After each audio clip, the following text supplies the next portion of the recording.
একটি অজগর সাপ আস্ত একটি মানুষকে গিলে খেয়ে ফেলেছে। হ্যালো বন্ধুরা, আসসালামু আলাইকুম। আপনাদেরকে আমি এখন ভিডিওতে যে ঘটনাটি দেখাতে চলেছি সেটি দেখলে আপনার নিজের চোখ কপালে উঠে যাবে, তাই আশা করি ধৈর্য ধরে পুরো ভিডিওটি দেখবেন। দক্ষিণ পূর্ব এশিয়ার দেশ ইন্দোনেশিয়ায় সুলাওয়েসি দ্বীপে এক মর্মান্তিক ও লোমহর্ষক ঘটনা ঘটেছে। একটি বিশালাকার অজগর সাপ আস্ত এক মানুষকে গিলে খেয়ে ফেলার পর স্থানীয় লোকজন সাপটিকে মেরে ফেলে এবং তার পেট কেটে ওই ব্যক্তির মৃতদেহ উদ্ধার করে। এই ঘটনায় পুরো এলাকায় চরম আতঙ্ক ও চাঞ্চল্যের সৃষ্টি হয়েছে। স্থানীয় সূত্রে জানা যায়, নিহত ওই কৃষকের নাম লা নটি, যার বয়স ছিল 61 বছর। তিনি পেশায় একজন কৃষক ছিলেন। ঘটনার দিন তিনি প্রতিদিনের মতো গবাদি পশু চড়ানোর জন্য এলাকার পাশের একটি জঙ্গলে গিয়েছিলেন, কিন্তু দীর্ঘক্ষণ পেরিয়ে গেলেও তিনি বাড়িতে না ফেরার কারণে পরিবার ও স্থানীয় লোকজন তাকে খোঁজাখুঁজি শুরু করে। খোঁজাখুঁজির এক পর্যায়ে জঙ্গলের ভেতর 26 ফুট লম্বা একটি বিশাল অজগর সাপ দেখতে পান গ্রামবাসীরা। সাপটির পেট অস্বাভাবিক রকমের স্ফীত বা মোটা ছিল। সাপের এমন অস্বাভাবিক আকার দেখে স্থানীয়দের সন্দেহ হয় এবং তাদের মনে আশঙ্কা জাগে যে সাপটি কোনো মানুষকে গিলে ফেলেছে কিনা।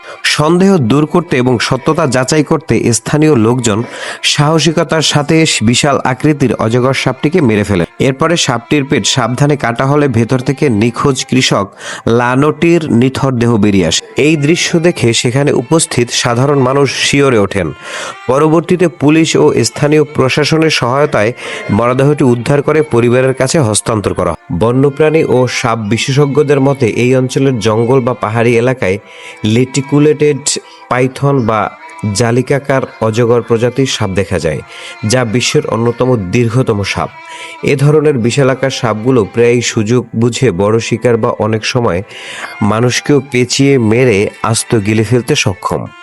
বনাঞ্চল কেটে মানুষের বসতি স্থাপন এবং খাদ্যের সন্ধান এ ধরনের ভয়ঙ্কর বন্যপ্রাণী প্রায়শই লোকালয়ের কাছাকাছি চলে আসে, যা মানবজাতির জন্য এক বড় হুমকিতে পরিণত হয়েছে।